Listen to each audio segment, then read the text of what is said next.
Hey folks, happy Saturday morning rant. I got so much I want to talk about. I went to Brazil, as y'all know. I went to Puerto Rico this week. I had sort of a good and bad week. I mean, most of my weeks are like that these days. But on the bad side first, so then I could get to some good shit.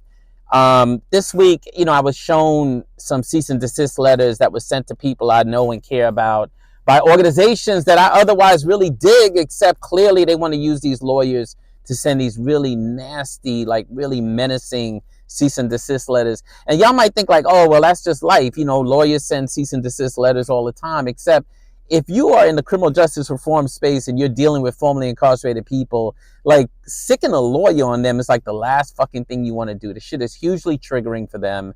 It means that they got to go out and spend a little bit of money they got to go hire a lawyer to try to defend themselves. And it just is antithetical to anything you say you fucking care about. But why should I be surprised? Literally, there's organizations out there celebrating things that I've given birth to without even fucking acknowledging me for it. Like, funny how leaders who've never built shit are the first ones to be around, running around, like literally claiming the ideas, the opportunities, and the gifts that others bring to the table. But you know what they say, like, you will never be criticized by someone doing more than you. You'll always be criticized by people doing less than you. It's always the little people who are trying to pretend like they're fucking leaders out there stealing your shit, putting their name on it, and then fucking criticizing you. Like, that's just never somebody who's doing more than you. Never. And the thing about this cancel culture shit that exists in the criminal justice reform space is like literally the better you are at canceling people is the more of a fucking hypocrite you are. And people see it. Like your little bag of swag, your little t-shirts, your little sweatshirts, all that shit. Like, that's not stopping people from seeing who you are. They might take that shit. People ain't got no resources. They're going to take your little t-shirts. They're going to take your little sweatshirts and your little stuff, your little mugs and shit. But that don't mean they don't see your bullshit. Like, they see you. The emperor has no clothes, bitch. Like, they fucking see you. So look, that's the bad part of my week. The good part of my week is I had a chance to be in Puerto Rico with an organization that I donate to, that I support, and I had a chance to see black leaders in particular grapple with the intersection of like healing and accountability, investing in people versus being compassionate, holding people accountable, holding people responsible for getting their work done, and at the same time giving them the tools to be able to do so. I mean, it's like it was just so refreshing to see an organization grappling with those things. And it's not that you're going to get it right. You're not always going to get it right, and I get that. But if you at least grapple with it, then that shows some level of like interest in living up to the values you say you care about. And that's the thing that I'm always grappling with. Like, people articulate these values, and it seems to me like most people are doing it just so the funders can pay attention, so the funders can support them, so that they could be the next shiny new thing for the funders. And in fact, in the criminal justice reform space, in the nonprofit space, there's like, first of all, black is the new white. There's a lot of black leaders in place now. So it's hard to just point to white folks and be like, look, it's some racist shit. Except, as y'all know, black people could be standing up there carrying water for white supremacy. But there's all these sacred cows that you just don't fuck with in the nonprofit space. You don't disparage funders, ever. Unless you like one-on-one and you fucking check the nigga to make sure he ain't got no microphone on. You don't disparage funders. You don't call out nonprofit leaders, black, brown. You don't say shit about them. Keep your mouth shut. You definitely don't call out black and brown people on their shit. You don't say anything negative about the work. I remember years ago, I was at the Ford Foundation. I was like, look, we should have a very public discussion about the challenges in the criminal justice reform space and how harm is being caused by formerly incarcerated people against other formerly incarcerated people. They didn't want to hear that shit. They didn't want to hear it. They were like, yo, you gotta only talk about positive shit. Never talk about negative shit. And the truth is, the Ford Foundation is literally staffed by fucking thugs and lawyers. Like, there's some good people there, but for the most part, it's like any other multi-million-dollar business. I don't care if you're black, brown, gay, straight, white, blue, yellow, orange. I gotta call a spade a spade. That place is the most buttoned up, thugged out motherfucking foundation that I've ever seen in my life. And the interesting thing is, like, they're the biggest, so everything trickles down from there. So if the Ford Foundation could sick their lawyers on you, then any foundation could sick their lawyers on you. If the Ford Foundation could blacklist you, any foundation could blacklist you. If the Ford Foundation can decide that you're not the leader of the day that's going to get shit, Any foundation can decide that. And every once in a while, the Ford Foundation will literally send an email telling other foundations, don't fuck with you. And that is it. You're fucking done. I don't care if you're formerly incarcerated, you worked hard to get into the nonprofit space and into the philanthropic space. One email from someone at Ford and you're done. Like, and they'll send it very subtly. They won't be like, I'm blacklisting this person. They'll be like, hey, just want to bring your attention to some of the behaviors of this particular leader. What they're really saying to all the other foundations is, that nigga's done. Don't give that nigga no more money. And they throw around words like social justice, human justice, restorative justice, but it's all about brand. It's all about the brand. It's just like back in the days, I think the word was radical chic. That's what they are, radical chic. As long as you hang around black folks, back then it was Black Panthers. Now it's just what? Black Lives Matter and whatever comes next, George Floyd supporters. As long as you bring people like that into your space, you bring them on the Upper East Side, the Upper West Side, you bring them to Beverly Hills, places like that, you have them schmooze with wealthy white progressive folks. Boom, you've checked the box for your own legitimacy, even if you're exposing people to the very systems and the very people who have benefited from the oppression that they're trying to fight out in the world. Doesn't matter. Doesn't matter what they do out on the battlefield. What matters is that they come into these swank homes on the Upper East and Upper West Side. They sit down at tables with fucking 6 forks, 6 knives, and 6 spoons, confused about what the fuck to do with all those utensils.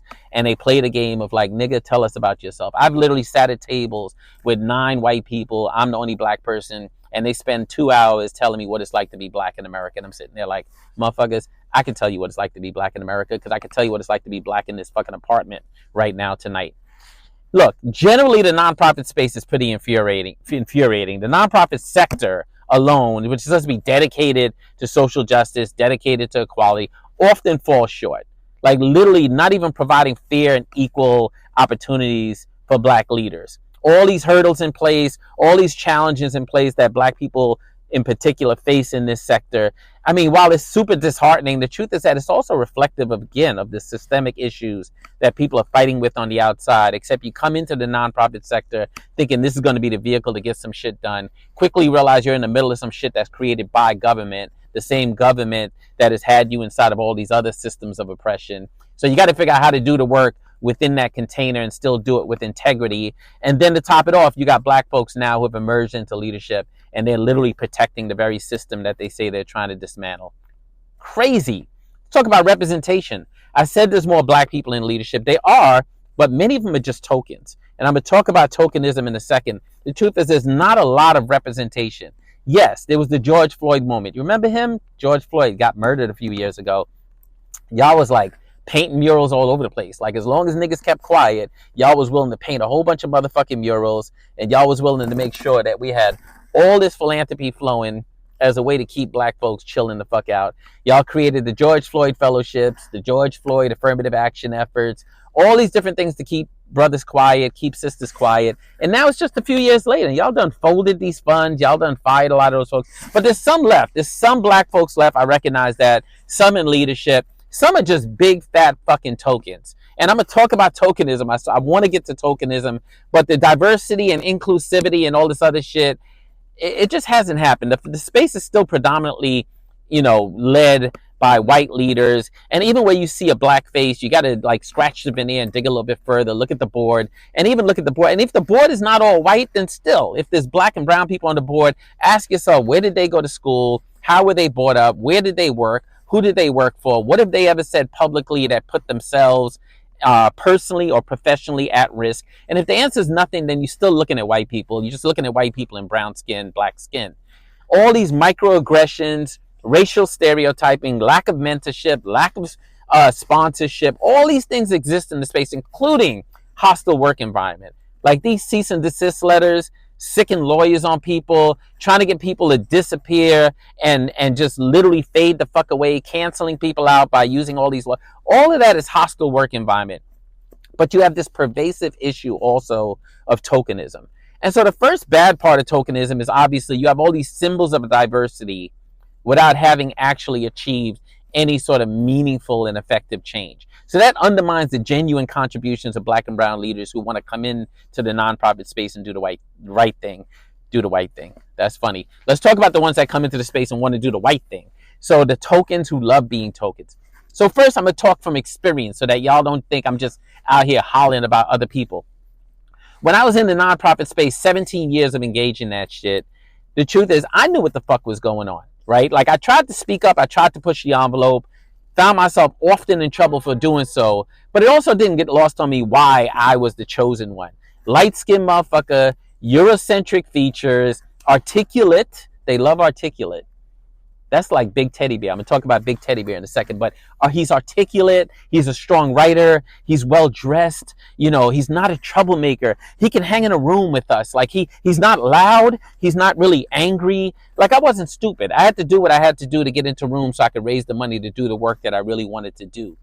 But the truth is that at least I fucking knew what the fuck was going on. And every once in a while I would build up capital and then spend that shit. I'd get myself in trouble. I'd get my people in trouble. But at least I knew I needed to spend it. Whereas you got other people that get inside and they shut the fucking door and they make sure black folks can't get through that shit. Or they tell the funders, don't worry about it.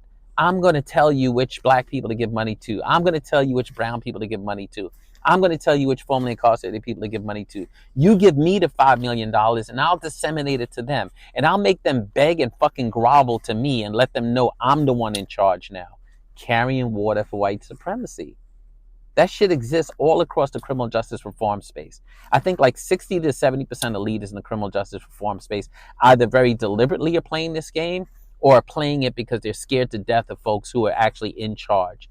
And that's what happens, right? Like if you are black, brown, formerly incarcerated, and you now are the poster child for philanthropy, and they're giving you the money, and they're protecting you because you're the Negro that gives them legitimacy. You're the Negro that allows them to be like, box checked, gave money to those motherfuckers.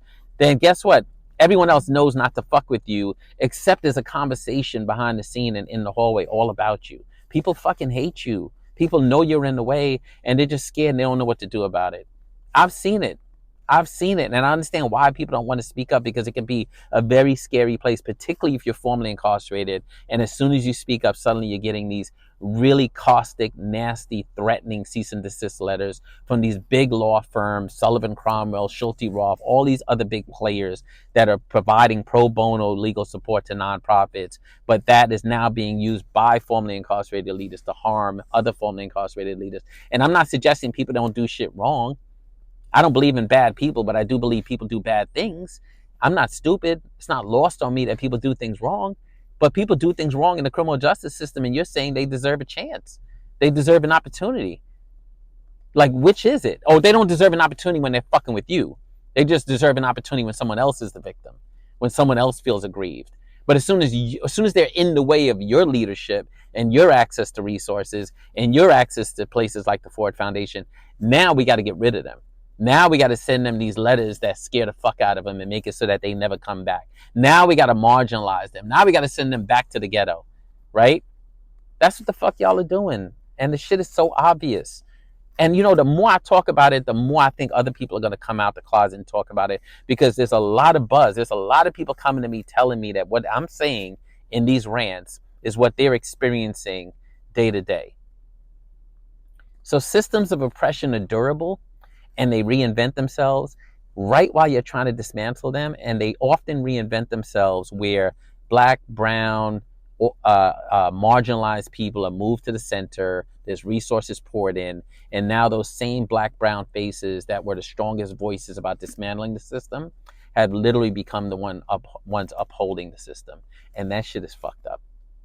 Anyway, you would think I'd be in a better mood hanging out in Brazil and hanging out in Puerto Rico. But don't worry, I'm going to some cold-ass fucking cities next in the rest of my travel. But there's nothing about the tropics and there's nothing about Brazil that softened me up on this nonprofit industrial complex bullshit. Like at Gem Trainers, I work with some of the most amazing nonprofits that are trying to do the right thing. Nobody's perfect. That's the whole point. None of us are in jeopardy of mastering shit.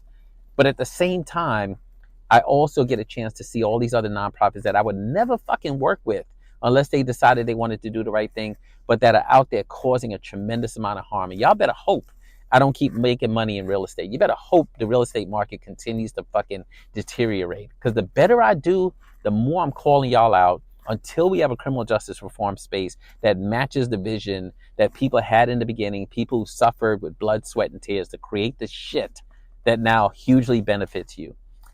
That's all I got for y'all on this Saturday. I want to go enjoy the rest of my day. I'm back in beautiful Harlem. I love Harlem. I love New York City. I'm glad to be home. Nobody's going to steal my rainbow. And in the meantime, I hope the same for y'all. Y'all have a good weekend. Peace.